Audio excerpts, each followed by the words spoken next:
siang Bapak Ibu semua. Alhamdulillah, puji dan syukur kita panjatkan kehadiran Allah Subhanahu wa Ta'ala, karena pada hari ini kita telah diberikan nikmat sehat untuk menghadiri kegiatan yaitu aksi nyata diseminasi budaya positif yang akan disampaikan oleh Bapak Hamdani SPD. Sebelum kita mulai kegiatan pada hari ini, alangkah baiknya kita buka dulu dengan berdoa. Doa akan dipimpin oleh Bapak Kaisar. Kepada Bapak Kaisar disilakan.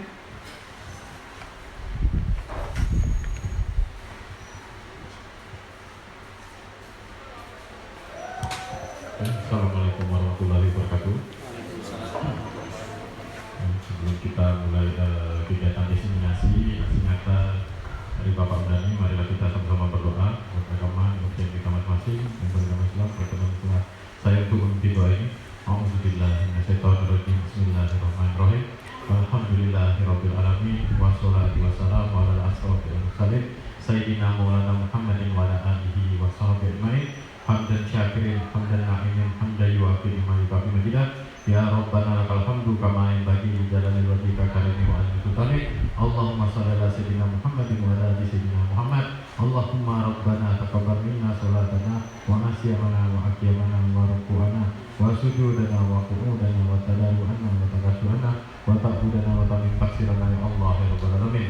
Allahumma a'inna ala zikrika wa syukrika wa husni ibadatik. Rabbana zalamna anfusana wa illam taghfir lana wa tarhamna lanakunanna minal khasirin. Rabbana la tu'akhidhna in nasina wa ta'na. Rabbana wa la tahmil 'alaina isran kama hamaltahu 'alal ladzina min qablina.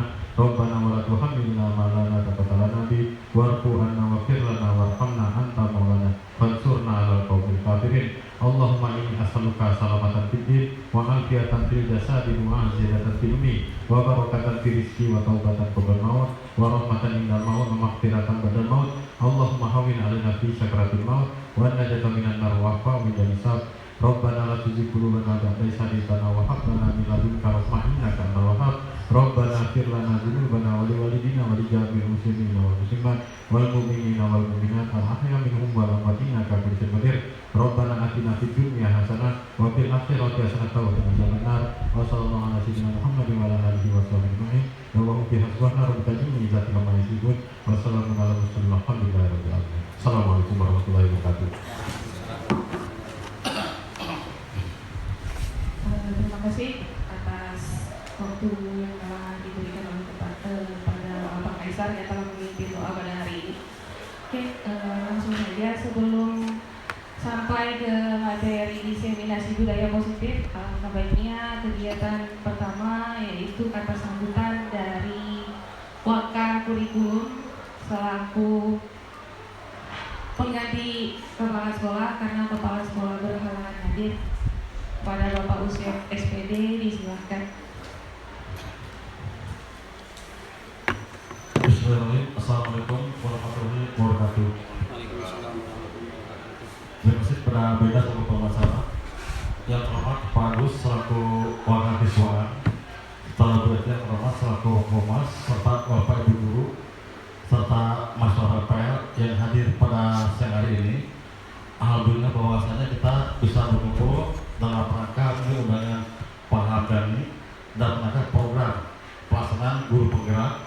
Ini salah satu program yang dilaksanakan, itu Pak Hamdani di mana Pak Asneta ini mengambil judul tentang diseminasi budaya positif, khususnya yang akan diterapkan dan akan dilaksanakan di SMP 1 Surabaya. Mudah-mudahan dan adanya diseminasi ini kita dapat tambahan gambaran bagaimana budaya positif yang selama ini kita laksanakan, ya, dalam kebesaran sekolah kami ini, sekolah kita ini, terus dengan program Hamdani yang saya akan laksanakan untuk memenuhi syarat untuk bergerak, apakah sudah berjalan, apakah perubahan, ada pengembangan atau bagaimana.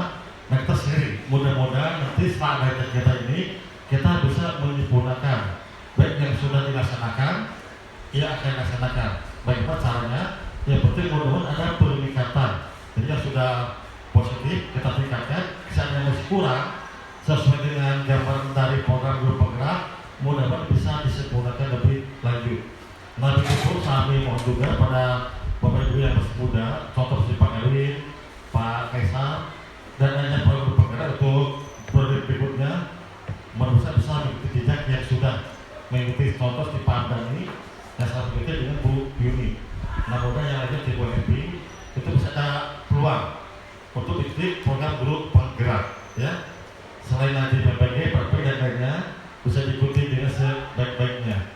Mudah-mudahan bisa banyak guru penggerak, otomatis keaktifan juga akan lebih meningkat dan bisa didaya gunakan oleh pihak sekolah. Karena bagaimana juga nanti semua kegiatan yang akan melaksanakan kebijakan sebaiknya semuanya dari guru penggerak. Karena kami kemarin sudah improve ke bisa kalau bisa yang guru dua OKM kalau bisa semuanya dari guru penggerak. Nah, mudah-mudahan kalau kita bisa laksanakan tahun ini cukup depan atau tahun berikutnya yang penting lebih diberdayakan kembali guru penggerak. Jadi tidak mengertikan yang senior. Artinya sudah waktunya mereka pun sudah bisa untuk melanjutkan program yang sudah dilaksanakan dan akan dijalankan, sudah pasti bisa melaksanakannya. Nah, contoh di Wakapun seperti Pak Bandi sudah masuk ke Waka, Pak Riki sudah masuk ke Waka, itu udah apa?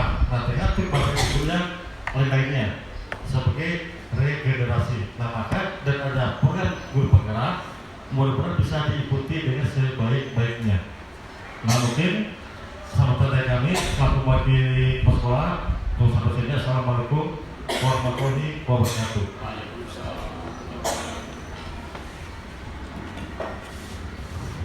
Terima kasih kepada Bapak Usep atas kata sambutannya. Oke, langsung saja Bapak Ibu, kita akan mendengarkan pemaparan tentang budaya positif oleh Bapak Hamdani SPD. Kepada Bapak Hamdani disilakan.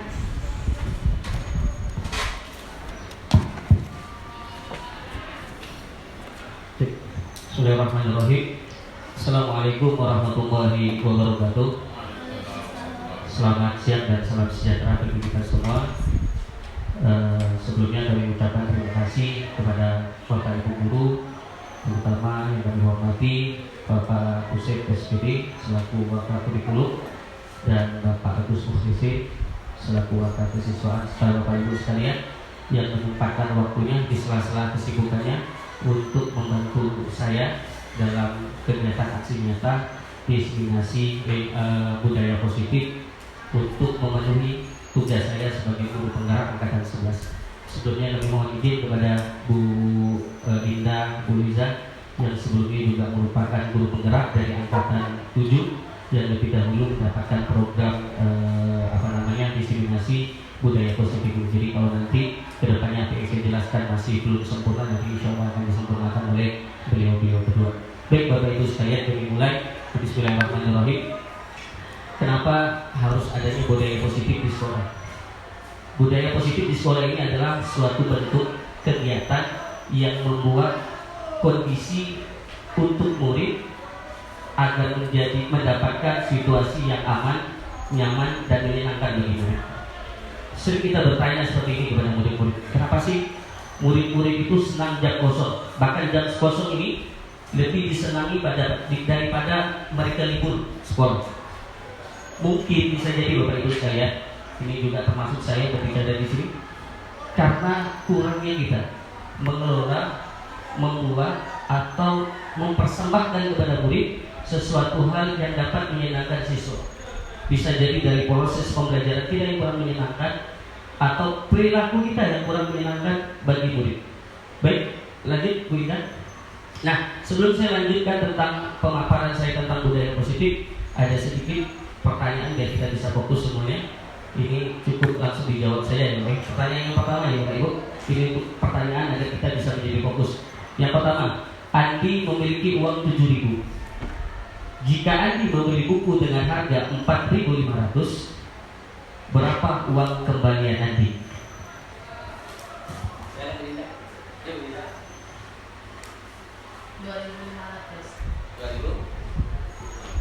Terima kasih, sambil tepuk tangan untuk Mbak Liza.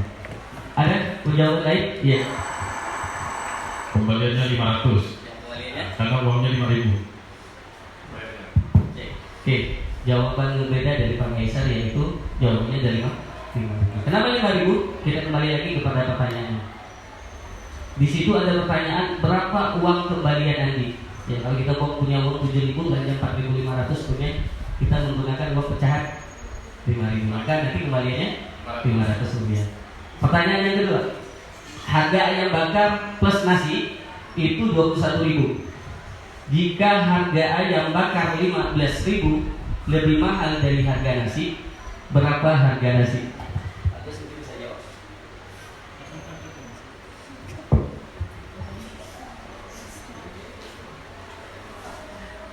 Harga ayam bakar ditambah nasi adalah 21.000.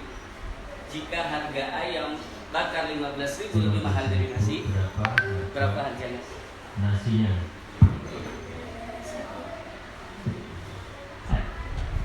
Berapa bagus? 10.000. Harga nasinya? 10.000. 10.000. Oke, terima kasih bagus. Beri tepuk tangan dulu untuk bagus. Ada kawan-kawan dari matematika. Cuk. 4.000 Pak. Berarti harga nasinya 9.000. Kita ulas ya Bang. Harga ayam bakarnya berapa? Harga ayam bakar plus nasinya berapa? 21.000. Lihat pertanyaan intinya adalah jika harga ayam bakar 15.000 lebih mahal dari nasi, berarti harga nasinya? Kalau harga nasinya 5.000 lebih mahal berarti berapa? Oke, langsung saja. Harga jawabannya adalah 3.000. Harga nasinya berapa? Harga nasinya berapa? 3.000. Kalau harga nasinya 3.000, otomatis harga ayamnya 18.000. Maka kalau 18.000 dengan 3.000, maka 15.000 lebih mahal daripada harga nasi. Ini hanya pengantar saja untuk kita fokus untuk pertanyaan saya. Seperti ini Bapak Ibu sekalian, merupakan apa namanya, salah satu SPG untuk membuat anak berpikir untuk lebih fokus. Jadi bilang, nah ini pertanyaan pemantik. Apakah Anda setuju dengan pernyataan ini? Yang pertama, hukuman dapat mendisiplinkan anak. Ada yang bisa berkomentar? Bu Eti? Apakah hukuman dapat mendisiplinkan Tidak anak? selalu hukuman dapat mendisiplinkan anak. Biasanya cara kita menghadapi anak juga bagaimana cara kita membimbing anak, tidak perlu dengan menghukum. Ya. Bisa dengan misalnya dengan membuat mereka senang, kadang-kadang mereka juga akan patuh. Oke, terima kasih Bibi. Berarti tidak semua hukuman dapat mendisiplinkan anak. Oke, setuju ya kita ya? Tidak semua hukuman dapat mendisiplinkan anak. Pertanyaan yang kedua, pemberian hukuman dengan hal positif seperti membaca atau membersihkan halaman sekolah dapat meningkatkan disiplin anak, atau mencatat ayat sekian misalnya muslim ada di sekolah-sekolah tertentu. Anak-anak yang terlambat hukumannya, karena saya pernah ngajar di SMK cerita dulu, anak yang terlambat itu menulis 10 ayat di dalam Al-Quran. Nah, apakah hukuman-hukuman tersebut dapat mendisiplinkan anak? Saya coba ya.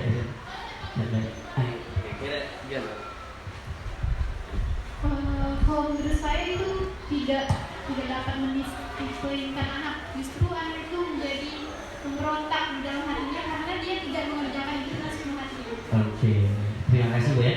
Berarti belum tentu kegiatan hukuman, meskipun hukuman tersebut dilihat positif, itu dapat mendisiplinkan anak. Karena setiap hukuman, kata Ibu tadi, bisa jadi membuat anak itu melakukan sesuatunya bukan dengan hati yang senang, atau bukan karena, bisa jadi karena keterpaksaan mereka, dan itu juga belum tentu dapat mendisiplinkan anak.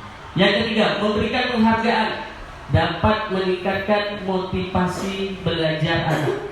Apakah setiap penghargaan itu yang kita berikan kepada anak itu dapat meningkatkan motivasi belajar anak? Silakan juga berikan. Iya, kenapa? Kalau tidak, kenapa? Menurut saya memberikan penghargaan dapat meningkatkan motivasi belajar anak tidak semua, tergantung dari anak itu sendiri menerimanya. Gitu ya. Jadi tidak semua penghargaan itu dapat memberikan motivasi untuk belajar anak. Iya. Maka di kurikulum Merdeka itu tidak ada peringkat, Bapak Ibu sekalian. Tidak ada peringkat. memang di kurikulum Merdeka itu mengarahnya kepada setiap kemampuan anak itu mempunyai batas ambang yang berbeda-beda. Oke Bapak Ibu sekalian, nanti kita ke belakang kita akan bahas tentang apa itu hukuman, kemudian konsekuensi, dan itu juga penghargaan. Nah, ini materi yang akan kita bahas Bapak Ibu sekalian. Yang pertama tentang disiplin positif dan nilai-nilai kebajikan universal. Yang kedua teori motivasi, hukuman dan penghargaan serta restitusi. Kemudian yang ketiga adalah keyakinan kelas. Yang keempat kebutuhan dasar manusia dan dunia berkualitas. Yang kelima itu tentang 5 fungsi kontrol, tentang bagian dari restitusi.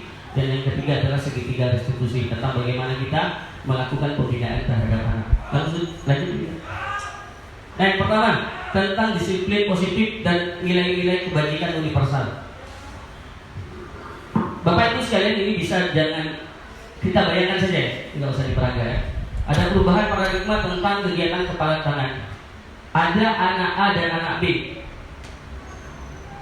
Sobeklah secari kertas kecil, kemudian kertas tersebut kita tulis dengan sesuatu hal yang berharga buat kita.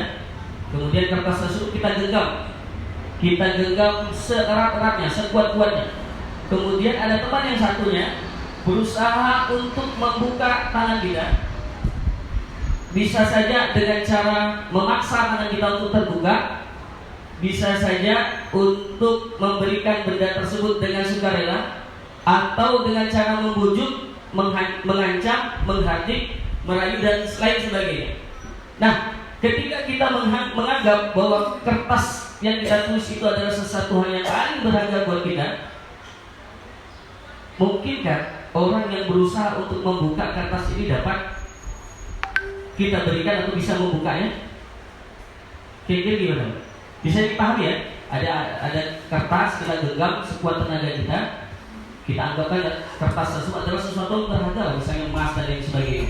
Ada orang berusaha untuk mengambil apa yang kita genggam di tangan kita tadi dengan cara yang bermacam-macam, menghardik, mengancam, merayu, memuji dan lain sebagainya. Bisa jadi apa yang kita genggam tersebut itu tergantung kepada diri kita. Ini berarti bahwa segala sesuatu kondisi yang ada di lingkungan kita itu bagaimana diri kita yang dapat mengontrol apa yang harus kita lakukan. Saya teringat ini ucapan dari almarhum Bu Sumarni yang baru saja meninggal, mudah-mudahan Allah mengampunkan dosa-dosa beliau. Ketika Bu Sumarni itu menjadi pembina upacara, Ibu Sumarni itu mengatakan seperti ini: jadilah kalian, ini kepada siswa-siswa kemarin itu, jadilah kalian seperti ikan hidup di laut.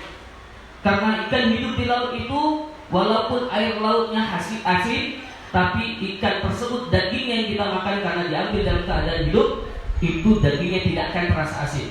Kalau ikan itu mati di laut, maka ikan tersebut juga itu terasa asin. Lalu penjelasan dari Bu Sumarni itu seperti ini. Artinya walaupun kondisi di lingkungan kita ini buruk, tapi kita punya pendirian, kekuatan hati yang teguh, maka kita tidak akan termudah terpengaruh dalam hal-hal tersebut. Oke, lanjut Bina. Kemudian apakah nama disiplin ini? Disiplin berasal dari bahasa Latin disiplina yang artinya belajar. Kemudian selanjutnya adalah disiplin itu dimaknai adalah telah berubah menjadi sesuatu yang dilakukan seseorang untuk mendapatkan kepatuhan. Kecenderungan umum adalah menghubungkan kata disiplin dengan ketidaknyamanan, bukan dengan apa yang kita hargai atau pencapaian suatu tujuan mulia. Jadi kita kebanyakan yang kita temukan bahwa untuk menjadikan anak-anak disiplin itu harus ada hukuman, harus ada kepatuhan, harus ada aturan-aturan yang membuat anak-anak itu menjadi disiplin. Padahal sekali lagi kembali dari tadi, bahwa untuk menjadi disiplin itu tidak mesti harus adanya ancaman, tidak mesti harus adanya hukuman yang begitu keras agar anak bisa disiplin. Karena apa? Karena untuk jadi disiplin itu kembali lagi kepada diri kita masing-masing. Bentuknya kembali lagi kepada diri kita masing-masing. Maka ada pendapat mengatakan bahwa kenapa sih siswa-siswa harus ditertibkan, rambutnya harus rapi? Padahal kalau kita berpikir apa hubungannya? intelektualitas anak-anak terhadap rambut panjang dan lain sebagainya. Bisa saja rambut anak-anak itu bermodel macam-macam model, tapi sekolah punya aturan. Untuk apa? Untuk membuat anak itu bisa taat terhadap aturan. Lanjut Bunda. Nah, kemudian nilai-nilai kebajikan universal.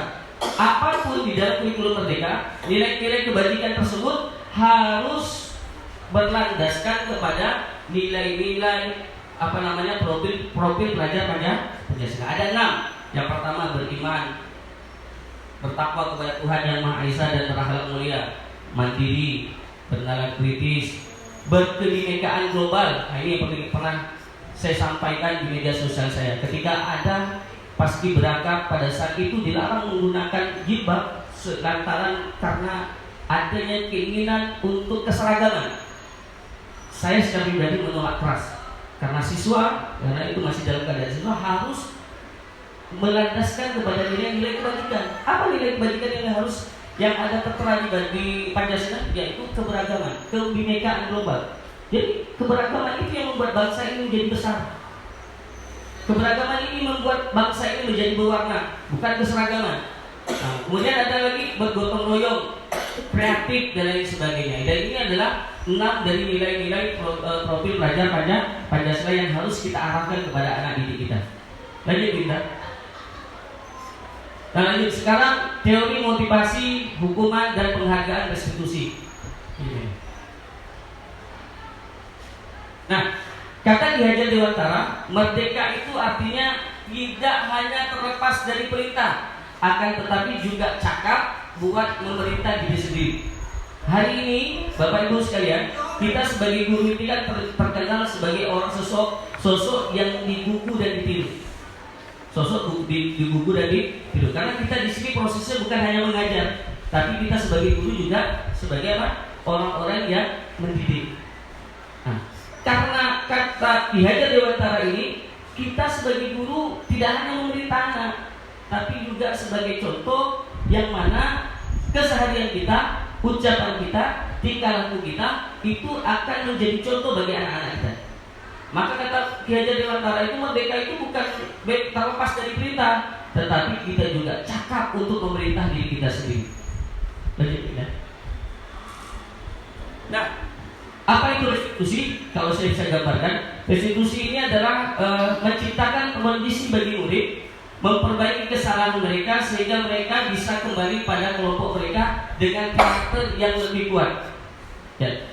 Nanti selanjutnya akan ada bagaimana langkah-langkah penanganan siswa yang bermasalah dengan segitiga restitusi. Lebih lanjut ya. Nah, ciri-ciri restitusi yang pertama, bukan untuk menebus kesalahan. Jadi kalau tadi kita bicara tentang hukuman, penghargaan, itu adalah bentuk dari tebusan dari apa yang kita perbuat. Kalau bentuknya hukuman, berarti tebusan dari kesalahan siswa yang kita buat, kesalahan siswa yang diperbuat. Kalau dia penghargaan, berarti tebusan dari kebaikan yang dia buat. Nah, tapi restitusi bukan untuk memberikan kesalahan, menebus kesalahan, namun untuk belajar dari kesalahan. Nanti akan tanya bagaimana proses penanganan segitiga restitusinya. Yang kedua, memperbaiki hubungan. Nah, kenapa tadi harus adanya memperbaiki hubungan? Kalau dengan metode hukuman, terkadang anak melakukan, tapi di dalam hatinya dongkol.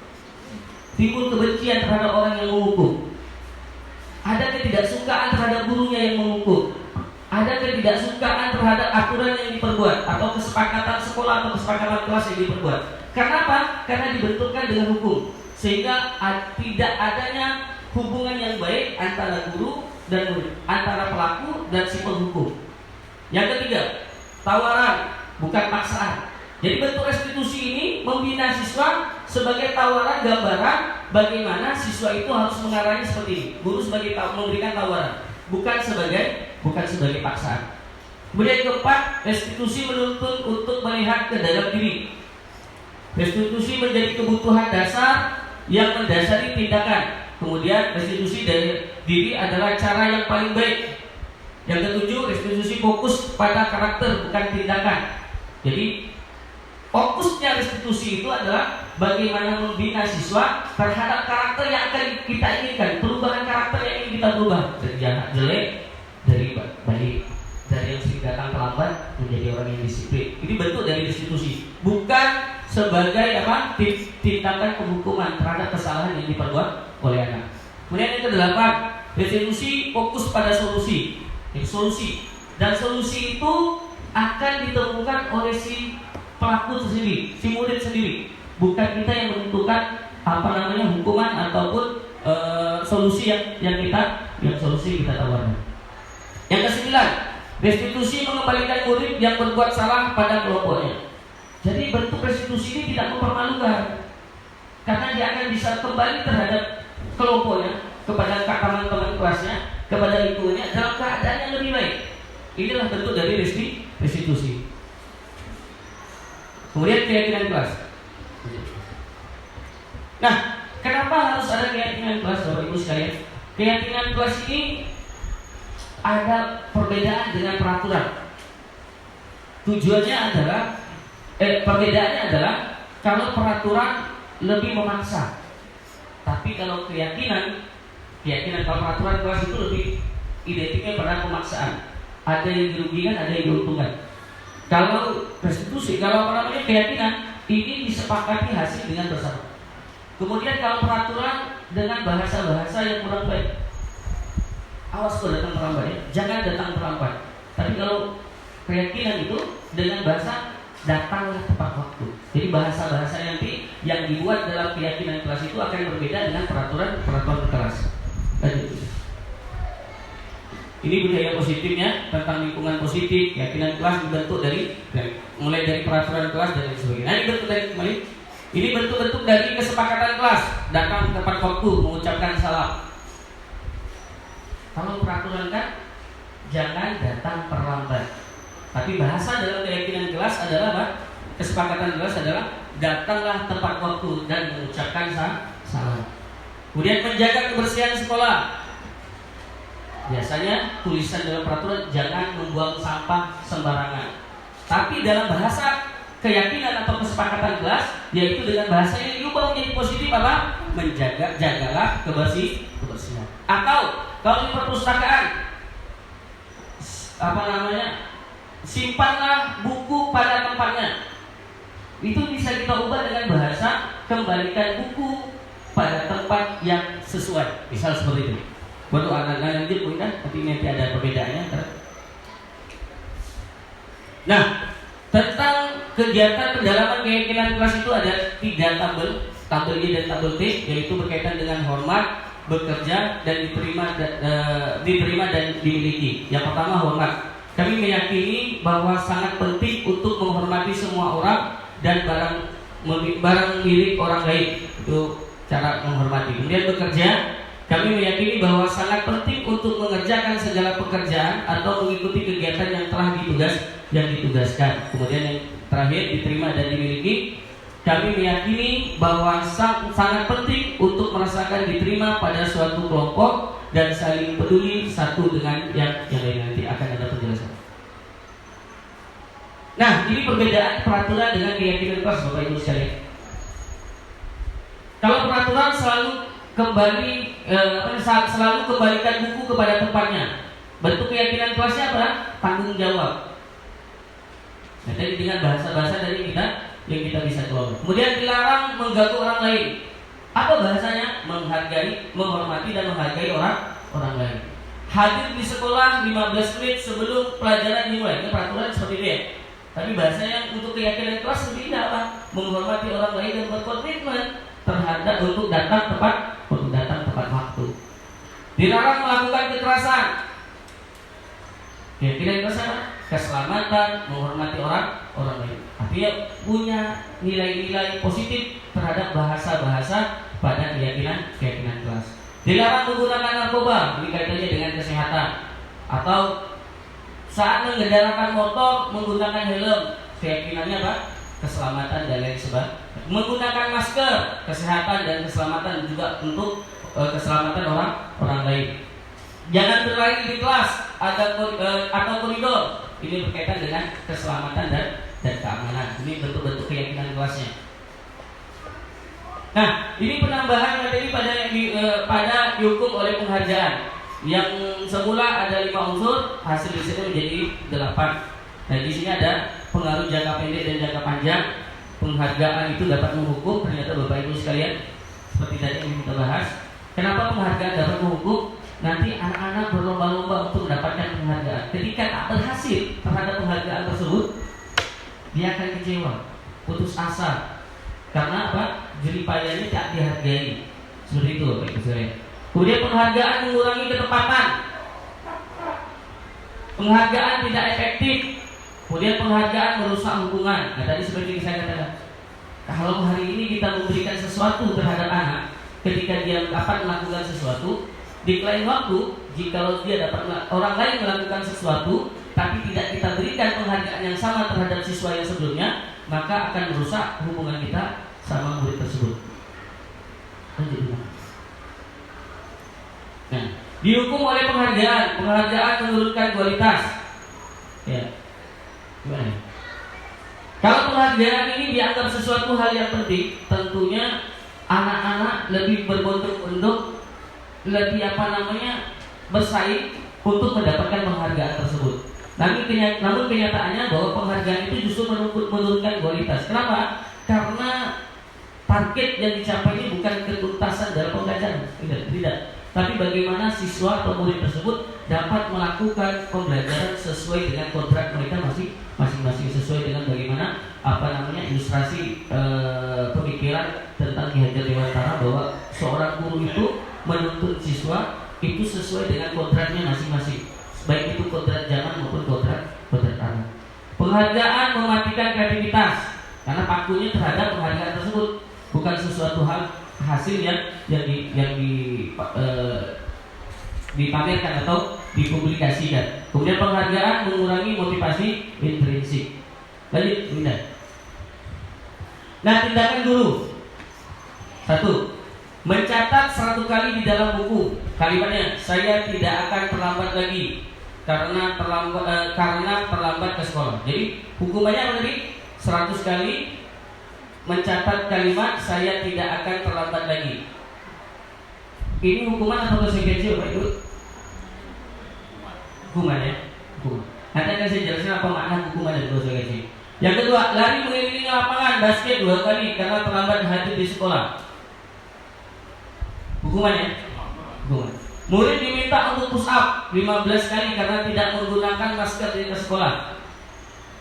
Hukuman. Menggantikan kertas tugas teman yang telah dicoret-coret. Konsekuensi. Kemudian membersihkan tumpahan air di meja tulis karena tersenggol pada saat belajar. Konsekuensi.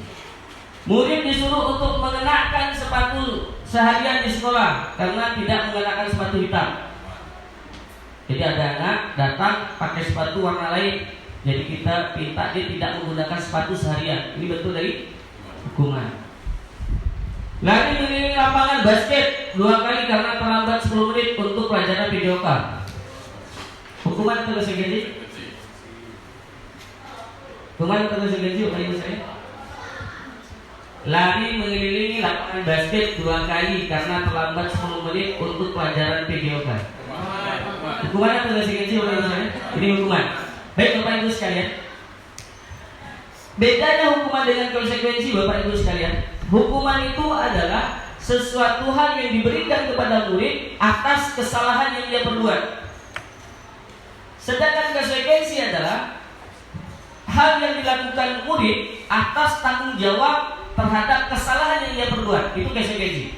Contoh tadi seperti membersihkan tumpahan, kesalahan yang dia perbuat dia harus tanggung jawab. Itu bentuknya. Beda dengan tadi seperti mencatat, keliling lapangan dan lain sebagainya, itu bentuk hukuman. Kenapa? Karena ada kesalahan yang dia perbuat, maka dia harus itu. Nah, namun lari mengelilingi lapangan basket ini juga bisa menjadi konsekuensi Bapak Ibu sekalian, jikalau sebelumnya ada kesepakatan atau keyakinan kelas yang dibuat oleh antara murid dan guru. Itu bisa jadi konsekuensi. Nah, tapi kalau bentuknya seperti push up, lari, mencatat tulisan dan lain sebagainya atas kesalahan yang diperbuat, itu kaitannya dengan hukuman. Ada ini perbedaan hukuman dan konsekuensi. Hukuman Sesuatu yang menyakitkan harus terjadi. Jadi mau tahu harus lihat dilakukan. Karena apa? Karena kesalahan itu, Pak. Tapi kalau konsekuensi sesuatu hal yang harus terjadi. Kalau hukuman sesuatu hal yang menyakitkan yang harus terjadi. Yang kedua, membuat anak sakit karena fisiknya maupun hatinya untuk jangka waktu yang lama. Karena anak ini tadi seperti saya katakan, anak yang dihukum itu biasanya apa? Dendam, dongkol, ada timbul kebencian terhadap orang yang menghukum dan lain sebagainya. Sedangkan konsekuensi membuat anak merasa tidak nyaman dalam jangka waktu yang pendek saja. Karena nanti ada pembinaan bagaimana kita untuk menerapkan konsekuensi. Kemudian anak membenci kedisiplinan.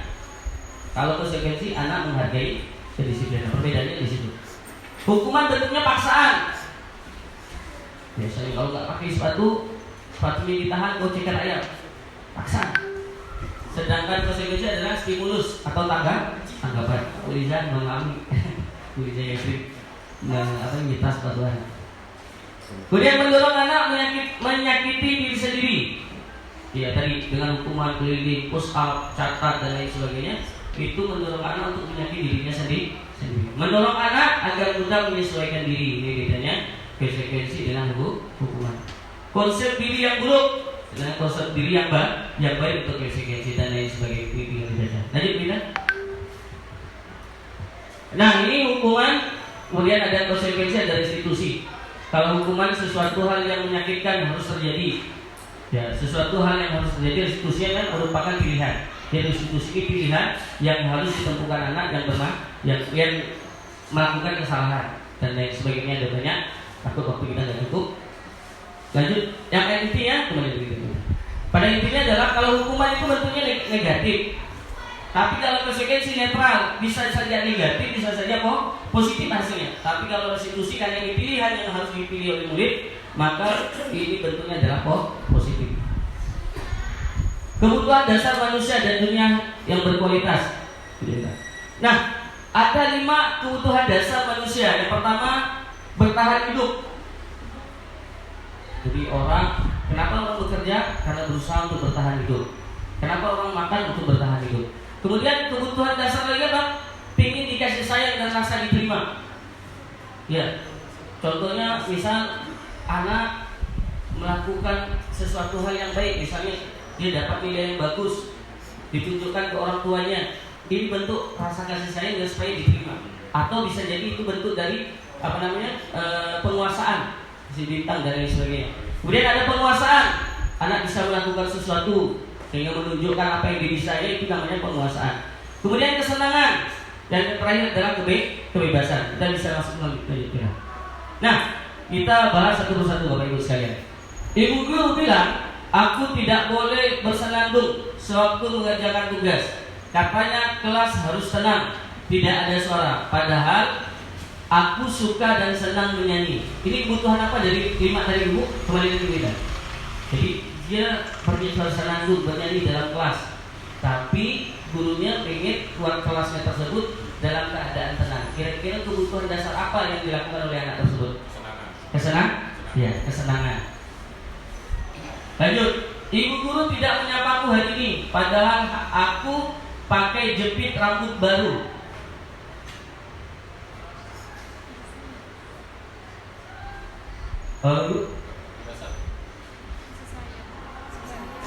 Kasih sayang dan rasa ingin diterima. Karena dia menunjukkan sesuatu hal yang dia miliki akan dapat dipuji dan dicapa seperti itu. Aku bosan, masa belajar cuma gitu-gitu aja, dengarin ibu guru aja. Kebutuhan apa yang kira? Kebebasan juga ibu saya. Kemudian aku sebel, gambarku tidak rapi, malah ibu guru menunjukin ke teman-teman di depan kelas, sehingga siswanya jadi malu dan lain sebagainya. Kira-kira apa Bapak Ibu sekalian?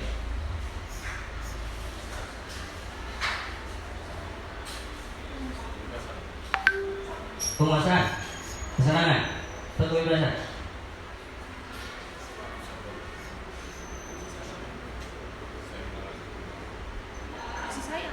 Kasih sayang boleh, karena tidak diperlakukan yang baik oleh gurunya. Lanjut kita. Nanti ibu nanti ada Bapak Ibu sekalian ada Pak Julfikar adalah kepala sekolah yang baru ditugaskan di SMP Bina Generasi Muda. Sejak kedatangannya di sekolah itu, Pak Julfikar mencoba untuk menyesuaikan diri dengan lingkungan di sekolah tersebut. Sebagian besar guru-guru dapat menerima kehadiran Pak Julfikar, namun ada beberapa guru yang selalu bereaksi negatif pada kebijakan-kebijakannya.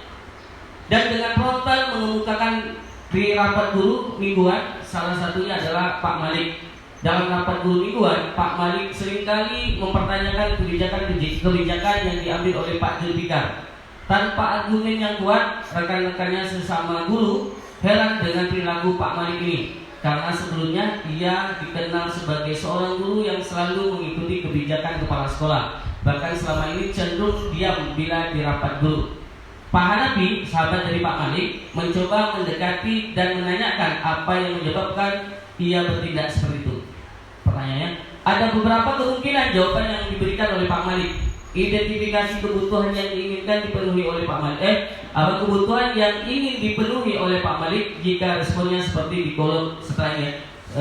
Sebelah kiri, bila Anda berada dalam posisi Pak Julfikar dan mendengar informasi dari Pak Hanafi tentang alasan Pak Malik melakukan hal itu, apa yang Anda lakukan, Pak Julfikar, agar kebutuhan terpenuhi? Lanjut, Pak.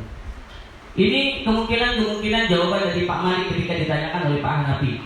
Iseng aja sih, aku senang melihat Kepsek baru itu kebingungan kalau aku tanya-tanya di rapat. Kebutuhannya adalah tentang kesenangan, karena dia senang jika orang kebingungan dalam pertanyaan yang nggak bisa dijawab. Tindakan kita kalau seandainya kita sebagai Pak Julfikar apa sih? Pak Julfikar memberi nasihat kepada Pak Malik agar tidak membuat seseorang menjadi bingung akan pertanyaan-pertanyaan yang iseng. Terima kasih Pak Julfikar. Jadi memberikan nasihat. Kemudian, ya, biar dia kenal sama aku dan aku ingin nantinya bisa dekat sama dan bekerja bareng sama dia. Kayaknya orangnya baik sih. Kebutuhan yang dilakukan oleh Pak Malik apa? Cinta dan kasih sayang. Tindakannya apa Bu sekalian? Kira-kira kalau seandainya kita jadi Pak Julfikar, Pak Usep,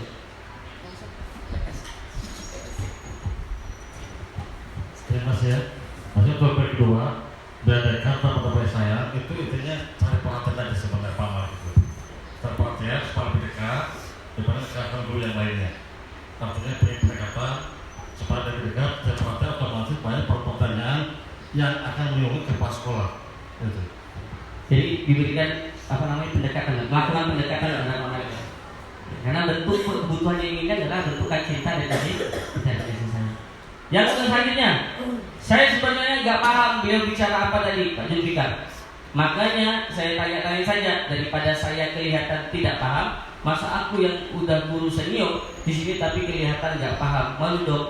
Ini penguasaan kebutuhan yang dilakukan oleh Pak Malik. Kira-kira tindakan kita sebagai Pak Julfikar apa? Kalau saya jadi Pak Julfikar, saya akan mengatakan, oh nggak apa-apa, lebih baik bertanya daripada sesat. Gitu saya. Terima kasih. Jadi walaupun pertanyaan-pertanyaannya membuat argumen terhadap kebijakan yang membuat Pak Julfikar kebingungan, tapi tetap direspon dengan positif bahwa nggak apa-apa bertanya, karena ini memang forumnya adalah untuk berdiskusi dan dalam bentuk demokrasi. Yang terakhir, gaya ngomongnya Pak Julfikar itu monoton sekali ya, bosan jadi mendengarkannya. Saya pikir tidak akan selesai ngomongnya begitu saja. Nggak ada cara lain yang untuk menyampaikan materi dia. Jadi dia menganggap bahwa Julfikar itu ngomongnya membosankan, terputar situ tak situ ya, sehingga dia mencoba membuat pertanyaan agar menghentikan ucapan Pak Julfikar. Ini bentuknya adalah kebebasan. Nah, kalau seperti ini apa yang harus dilakukan oleh Pak Julfikar?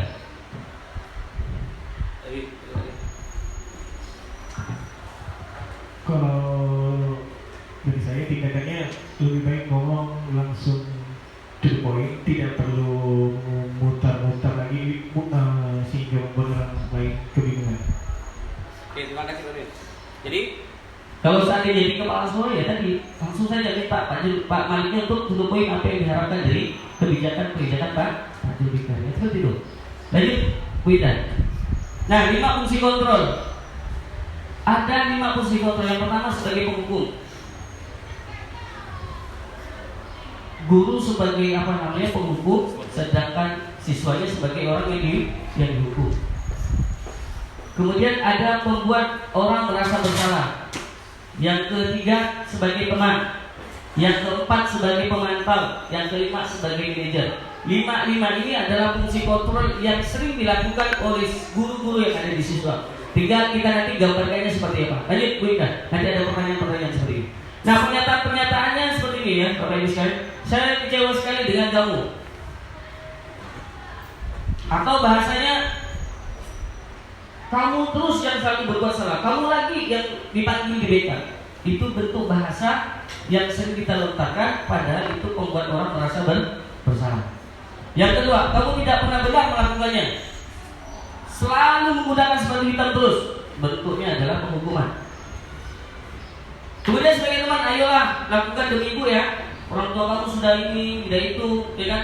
Sudah berkorban banyak, mengeluarkan uang banyak. Nah, ini sebagai teman, karena bahasanya lebih positif. Kemudian sebagai pemantau, apakah kamu mau mendapatkan stiker bintang hari ini? Atau apakah kamu ibu mau kasih sesuatu kalau kamu bisa berhasil melakukan ini? Bentuknya dalam bentuk pemantau. Atau manajer, bagaimana kamu bisa menyelesaikan masalah ini? Nah, manajer nanti akan kita kaitkan dengan segitiga institusi nanti. Kemudian yang terakhir, kamu selalu yang paling terakhir mengumpulkan tugas dan lain sebagainya dalam bentuk penghukuman. Ini bahasa-bahasa yang digunakan untuk 5 fungsi kontrol tadi, Bapak Ibu sekalian. Lanjut ya. Ini bergerak antara peraturan, pemantau, konsekuensi dan hadiah. Sedangkan yang ini nilai-nilai manajer untuk memperbaikinya. Kalau peraturan sebagai pemantau itu ada kaitannya terhadap konsekuensi dan hadiah atau penghargaan yang diberikan. Tapi kalau nilai-nilai fungsi kontrol sebagai manajer itu tujuannya adalah untuk melakukan perbaikan terhadap siswa. Nanti saya berikan contoh, tapi belum tentu sempurna. Saya sudah melakukan praktek segitiga restitusi terhadap siswa yang bermasalah. Ini segitiga restitusi, Bapak Ibu sekalian. Segitiga restitusi ini tawaran untuk melakukan pembinaan terhadap murid, Bapak Ibu sekalian. Ada 3 langkah yang harus dilakukan dalam segitiga restitusi. Yang pertama yaitu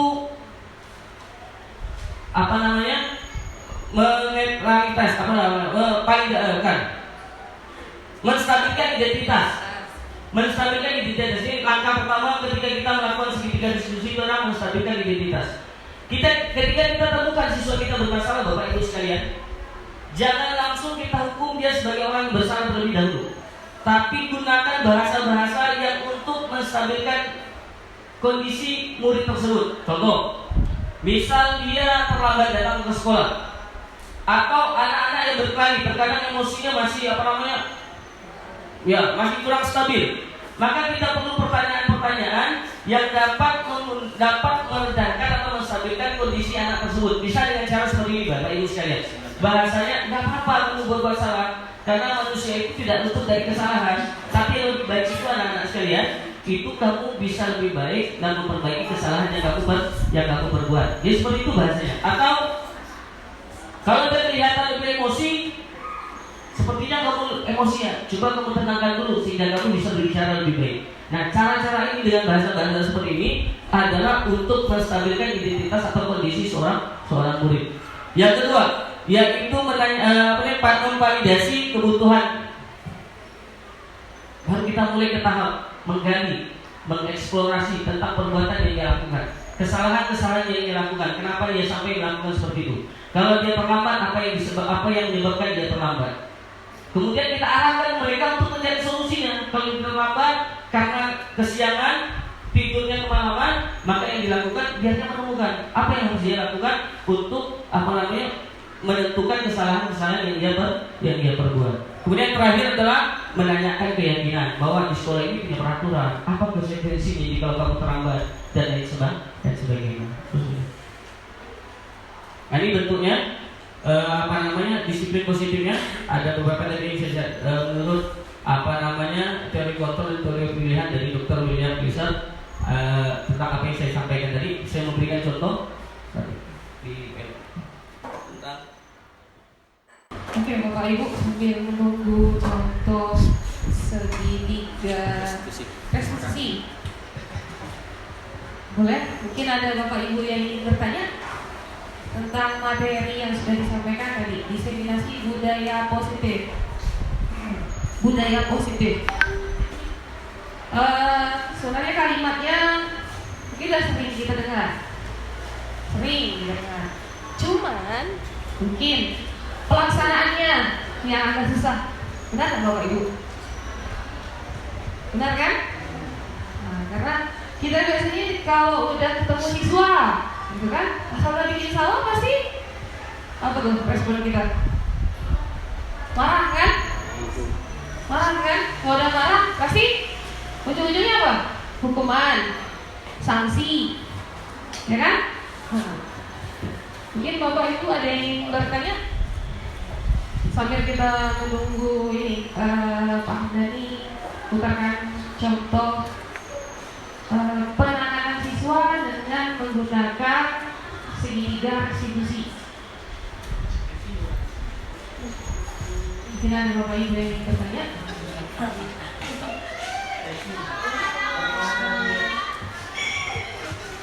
Bagus, ini mau bertanya.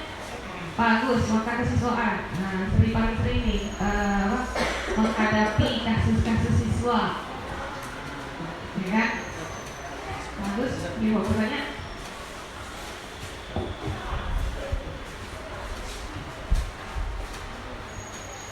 Sering menangani, cuma istilah inilah yang baru tahu ya, itu restitusi. Kalau penanganannya kan sudah ada apa SOP-nya ketika di kita kan? Iya. SOP itu sudah ada. Hanya yang terlambat masuk di jam 7, terus ada mungkin anak yang tidak mengerjakan tugas, misalnya mata pelajaran tertentu, itu kan guru mata pelajaran yang tapi kalau itu bagian dari restitusi ya mungkin saja bisa, nanti ada juga yang mungkin enggak. Misalnya kan ada yang ini salah ditegur secara langsung atau mungkin dimarahi, atau mungkin ada yang guru mendiamkan saja tapi nanti dinilai yang nilainya yang mempengaruhi, ya itu beda-beda kasusnya kan. Seperti itu. Kalau saya kan persuasif ya. Misalnya kalau saya mata pelajaran literasi itu ada anak tidak disiplin atau tidak mengerjakan tugas atau apa, ya kita persuasif mendekati. Mungkin kan kita tidak tahu latar belakang dia itu mungkin bisa mengerjakan atau terlambat mengerjakan atau apa. Mungkin ada beda-beda kasusnya. Jadi kita persuasif aja dulu. Kita berpositif thinking dulu ke anak. Jangan kita menjudgment ya. Dengan anak itu selalu selalu tidak baik karena dia tidak seperti yang kita inginkan. Itu aja.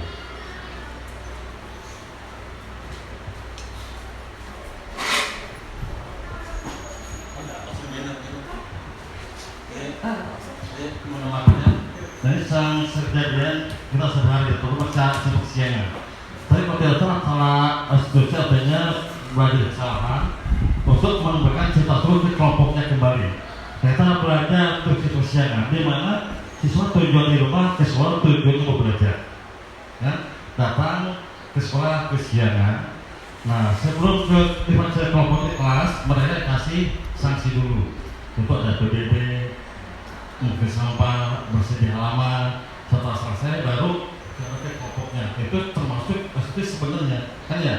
Termasuk restitusi tidak cuma sanksi di sini ada kesepakatan terlebih dahulu sehingga siswa menerima sanksi tersebut, tidak ngomel, tidak menggerutu. Saat apa kesalahannya, konsekuensinya kan hasil kesepakatan. Saja menyadari dan kembali kalau dikembalikan ke kelompoknya lagi itu di kelasnya masing-masing. Kenapa itu udah termasuk restitusi atau belum? Terima kasih. Terima kasih Bapak Agus ya. Jadi saya jawab pertanyaan Pak Agus saja. Boleh Pak, tadi silakan jawab. Pak Agus saja, nggak ada pertanyaan. Oke, untuk Pak Usul misalnya, tadi kan di restitusi itu ada langkah-langkah untuk pembinaan terhadap siswa Pak Ibu sekalian. Bukan berarti di segitiga restitusi ini tidak ada hal yang harus konsekuensi yang harus ditanggung oleh anak. Dan sekali lagi Bapak Ibu sekalian, jadi sebelum saya menjelaskan tentang restitusi ini, saya ada menjelaskan tentang perbedaan antara hukuman dan konsekuensi. Maka di restitusi ini juga ada tindakan yang harus kita berikan kepada siswa. Bentuknya adalah namanya konsekuensi. Apa bentuk konsekuensi? Konsekuensi ini adalah kesepakatan yang dibuat secara bersama, yang dibakukan di dalam aturan sekolah, Bapak Ibu sekalian. Cuman dengan bahasa-bahasa yang positif. Misalnya jangan datang terlambat, datanglah tepat waktu. Kalau misalnya tidak boleh datang terlambat, diganti dengan datanglah tepat waktu. Di bahasanya saja sehingga tetap menjadi keyakinan sekolah atau keyakinan kelas secara bersama, namun dibuat atas kesepakatan bersama. Semua lingkungan sekolah termasuk kepala sekolah, guru, siswa, komite dan lain sebagainya. Tetap ada Bapak Ustaz, ada tindakan kita berikan, tapi bentuknya bukan hukuman, tapi konsekuensi terhadap apa yang dia lakukan. Seperti itu. Ini Bapak Ibu sekalian, contoh dari penanganan restitusi. Ini belum tentu baik juga mencoba jalannya.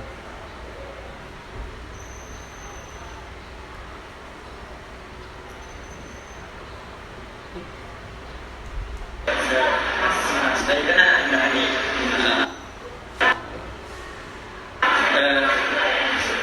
sebelumnya tahu nak orang film di sini pernah udah berapa kali terlambat. Saya kan anak ini sudah masuk lebih 2 bulan, 1 bulan lebih. Saya bulan Masih sudah mulai seperti ya. enggak. Di sini saya bukan mencari kesalahan ya, bukan mencari kesalahan, tapi tujuannya untuk kedepannya untuk bisa jadi semua orang kan pasti bisa berbuat salah, tapi yang lebih hebatnya lagi adalah kita bisa mengubah kesalahan kita itu jadi lebih baik. Nah, saya mau tanya dulu, yang menyebabkan kamu itu terlambat itu apa? Sebelumnya saya itu semalam saya ada tanding bola di mana? Terus saya balik itu di Wangi.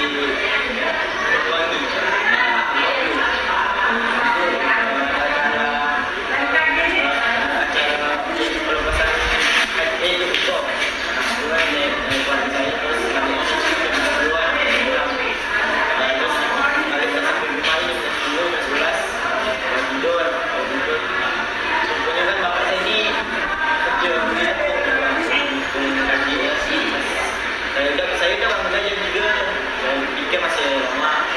Tidur lagi saya pas bapak saya datang ke penjelasan itu, dan aku tak sekolah itu udah pukul jam 6 waktuan. Terus saya mandi, lagi siang. Udah berapa kali terlambat? 2 kali. 2 kali terlambat. Yang pertama tuh macet di depan sekolah Manuel ya. Kira-kira ada tak solusi biar tak terlambat lagi? Kira-kira supaya tidak terlambat lagi, kira-kira ada tak solusi dari kamu itu biar kamu itu tidak terlambat lagi? sebenarnya sebelum itu saya udah bangun tidur kalau sudah bisa tidur lagi lah. Kan sholat dan jadi saya pikir saya jam 3 lewat, tapi saya tidur di salah saya. Ada tak yang di rumah tuh bisa bangunkan kamu? Tak ada sebenarnya. Soalnya saya tinggal berdua sama itu, kalau bapak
langkah-langkah restitusi Bapak Ibu, menanyakan menstabilkan identitas anak dulu dengan menanyakan apa berbuat salah, karena setiap orang pasti berbuat salah. Yang lebih baik itu adalah memperbaiki diri agar kesalahan tersebut bisa kita kurang, bisa kita hindari atau bisa menjadi orang yang lebih.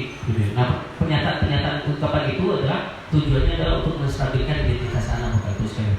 Dan kedua, menanyakan, memvalidasi tentang kesalahannya, kenapa dia terlambat. Kemudian kita arahkan, kalau supaya nggak terlambat itu solusinya apa? Biar dia menemukan sendiri. Karena kondisi yang dia ketahui kan ada tentang dirinya sendiri. Kenapa dia terlambat? Misalnya kesiangan, apa yang dia lakukan? Harus tidur lebih awal. Kemudian minta tolong orang tuanya bangunkan dan sebagainya. Itu bahasa-bahasa untuk memvalidasi kesalahan. Kemudian mengingatkan tentang keyakinan, karena sekolah punya peraturan, sekolah punya aturan yang dibuat secara bersama. Konsekuensinya kalau terlambat 20 menit tidak bisa masuk, otomatis kan ketinggalan pelajaran dan lain sebagainya. Itu bentuk dari institusi. Sebenarnya ada lagi Bapak Ibu sekalian tentang penanganan. Kalau tadi si Muhammad dan ini terlambat dari pindahan dari SMA Negeri 5 karena sudah 2 kali terlambat, dan kebetulan ada demonstrasi ke Mexol, saya harus penerapan segitiga restitusi, maksud saya jadikan objek untuk saya melakukan kegiatan segitiga restitusi. Yang kedua itu Muhammad Bara ini tidur pada pas pelajaran saya. Saya tanya kenapa tidur, ternyata tidurnya jam 3 subuh karena main game online dan sebagainya. Juga saya berikan pembinaan dengan segitiga restitusi, tapi suaranya nggak kedengaran karena suara Bara pada saat itu agak kecil waktu itu, atau pada saat merekamnya juga agak jauh. Jadi seperti itu Bapak Ibu sekalian. Mungkin ada Bapak Ibu lagi bisa bertanya, saya persilakan. Mungkin ada yang lagi yang mau ingin bertanya? Pak Erwin mungkin, Bapak Irman, ibu yang masih muda nih. Mungkin ada yang lagi ingin bertanya? Bu Happy atau Bu Amriana? Kalau saya yang bertanya boleh nggak? Boleh. Boleh. Hampir Amriana. Jadi kalau memang kita mengulik yang namanya budaya positif itu banyak sekali. Terus penerapannya itu kalau sejauh ini lah yang saya rasakan itu lumayan sulit sih sebenarnya. Karena ini satu, untuk memotivasi anak, ya kan, untuk mereka berubah, tapi atas dasar motivasi dari dalam diri mereka sendiri itu agak susah. Apalagi kita ngajar anak SMA kan. Jadi begitu. Ujung-ujungnya nanti kalau mau buat mereka berubah, biasanya paling tidak kita kasih bahasanya ya kayak shock therapy gitu kan. Ya adalah pasti hukumannya gitu kan. Lalu mereka berubah. Terus begini juga, kalau penanganan siswa dengan cara segitiga restitusi, dan itu mungkin menurut kita itu hal yang baik lah ya, karena kita menenangkan anak dulu, terus menanyakan dulu apa salahnya, terus mencari solusi bersama. Tetapi untuk sebagian guru itu lama, proses seperti itu lama, apalagi anak SMA. Kalau nggak ada penekanan susah. Itu Hamdani. Jadi gimana tanggapan Pak Hamdani gitu? Terima kasih Bunda. Saya coba menanggapi Bapak Ibu sekalian pertanyaan dari Bunda. Bapak Ibu sekalian, sesuatu hal yang baik itu kalau mulai dari diri kita sendiri dulu Bapak Ibu sekalian. Kalau kita bisa melakukan ini dan berhasil, baru kita bisa berbagi praktik baik dalam guru penggerak dan berbagi praktik baik. Kita bisa mengajak guru-guru lain Bapak Ibu sekalian untuk penerapan budaya positif yang di sekolah, atau penanganan siswa bermasalah dengan menggunakan segitiga restitusi Bapak Ibu sekalian. Bapak Ibu sekalian, sekali lagi bahwa segitiga restitusi ini bukan tidak ada tindakan Bapak Ibu, bukan tidak ada tindakan konsekuensi. Tapi ini bukan hukuman, tapi konsekuensi atas perbuatannya. Ya tadi tujuannya adalah apa? Tujuannya agar anak-anak itu dapat disiplin terhadap aturan atau kesepakatan sekolah yang sudah kita buat secara bersama Bapak Ibu sekalian. Jadi bagaimana caranya untuk penerapan yang tadi? Mulai pelan-pelan saja dulu. Nggak bisa kita lakukan pendekatan. Kemudian mengajak semua elemen untuk menerapkan praktik baik ini. Semua guru Kalau susah, kita kadang dianggap sesuatu hal yang aneh untuk diterapkan, terkadang ditinggalkan oleh sebagian orang, nggak masalah. Yang penting kita sudah berusaha untuk melakukan pendekatan terhadap guru-guru, untuk melakukan pembinaan terhadap siswa bermasalah dengan segitiga restitusi tadi. Coba tadi, karena saya rasa Bapak Ibu sekalian, sebandel-bandelnya siswa dia punya hati nurani yang bisa kita ketuk untuk menjadi orang yang lebih baik. Pasti ada sisi baiknya Bapak Ibu sekalian. Nah, sisi baik ini yang kita harus ungkapkan, yang kita timbulkan terhadap murid-murid kita. Mungkin seperti itu Bapak Ibu. Memang sepertinya untuk melakukan pembinaan APG terhadap siswa yang masalahnya sudah jadi borok, semua guru udah tahu lah. Udah bertahun-tahun dari kelas 1, kelas 2, kelas 3 pun perasaannya sama. Misalnya seperti itu ya, ini ada Bapak Ibu ya. Nah, ini yang kadang sulit. Tapi tadi kita perlu kesabaran untuk melakukan pembinaan. Biarpun seperti itu, biarpun bagaimana ya, tapi tadi dia adalah siswa kita yang dititipkan orang tuanya di sini untuk kita jadikan orang yang lebih baik. Yang perlu sekali lagi itu butuh proses. Seperti itu ya. Oke, Bapak Ibu, ada lagi yang ingin bertanya? Mungkin share pengalaman.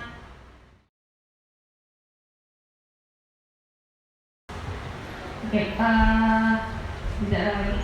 Sebelum kita tutup, mungkin Pak Hamdani ingin menyampaikan sedikit kesimpulannya tentang budaya positif. Oke, terima kasih Ibu.